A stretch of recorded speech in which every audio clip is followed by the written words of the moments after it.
Monsieur le ministre fera donc le mot du gouvernement pour lancer solennellement cet atelier qui nous réunit aujourd'hui.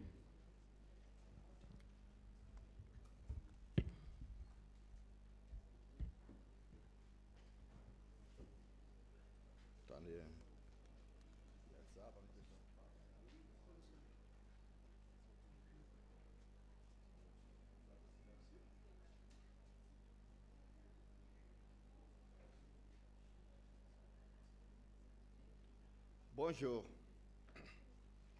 Bonjour, messieurs et dames, messieurs les membres du gouvernement présents, messieurs les représentants du pays et du PNUD, les hauts commissaires, les hauts cadres de l'administration, messieurs, dames, merci.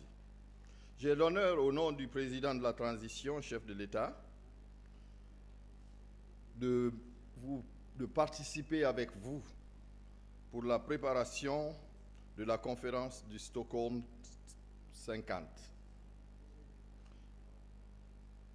Nous saluons la tenue de la conférence de Stockholm qui sera consacrée au thème « Planète saine pour la prospérité de tous, notre responsabilité et notre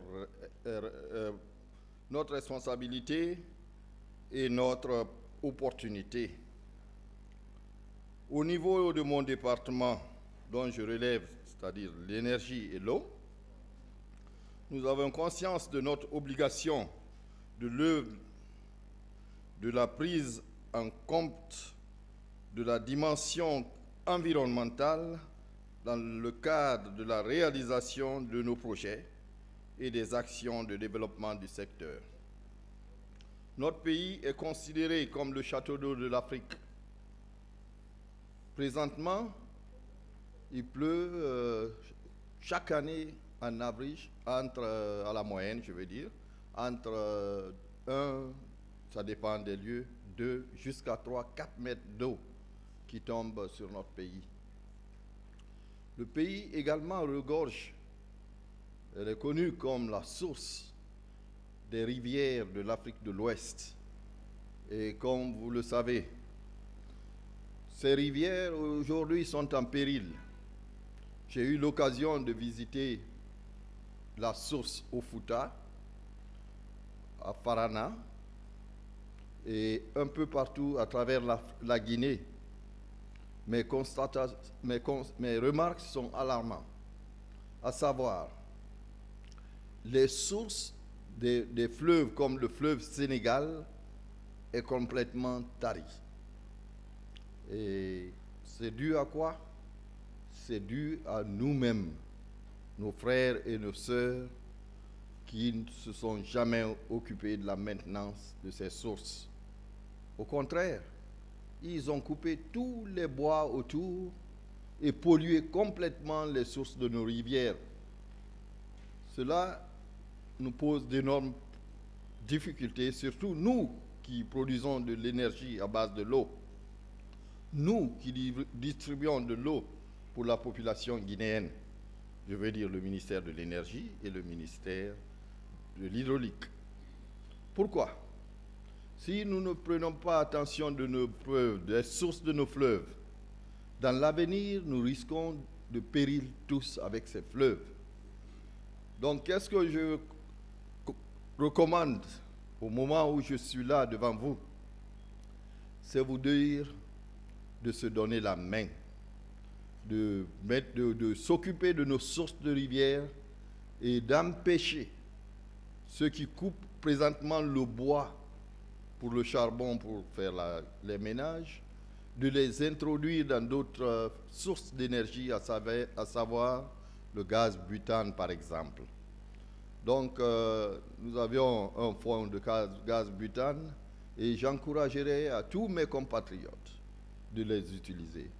Et ceux qui vont pour détruire nos forêts, pour faire du charbon, il est temps que le gouvernement les intègre dans un programme de reboisement.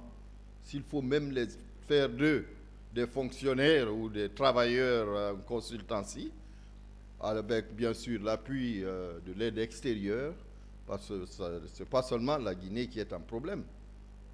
qui est en difficulté là. C'est toute l'Afrique de l'Ouest, y compris le monde entier. Donc, ce que je recommanderais, c'est de former nos frères et sœurs qui coupent ces bois pour faire du charbon, les apprendre comment reboiser nos sources d'eau et surtout sur nos montagnes, éviter de faire des cultures de riz, aménager des plaines pour qu'ils s'occupent de la culture rizière dans le bas-fond au lieu de cette destruction massive qui se passe présentement. Qu'est-ce que je voudrais aussi additionner à ça? La Guinée, c'est le pays qui a à peu près à peu près 300, à peu près 11 600, c'est-à-dire 1160 cours de rivière. C'est énorme pour un pays. Donc, c'est aussi dangereux si l'entretien n'y est pas. Parce que notre source d'énergie aujourd'hui provient de ces fleuves. Et, comme vous le savez, la relance de l'économie est basée sur l'énergie. Pourquoi? Et l'énergie, ce qu'on utilise aujourd'hui comme source d'énergie, c'est nos hydrocarbures, qui sont d'ailleurs très bien gérés au niveau de l'hydraulique.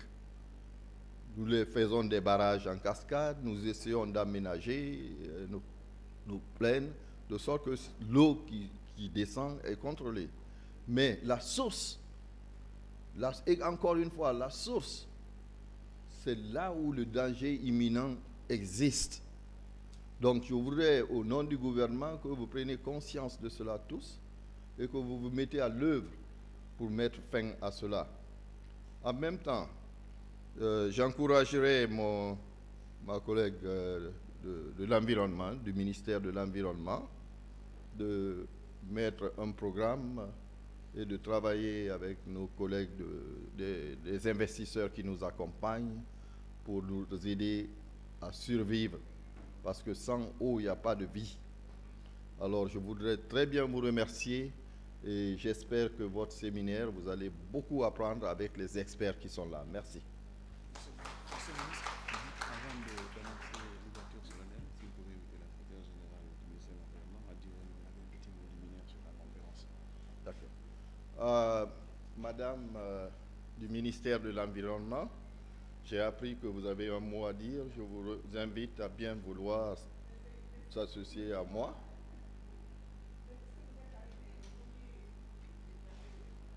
Donc la séance est ouverte et je vous passe la parole automatiquement. Merci. Merci.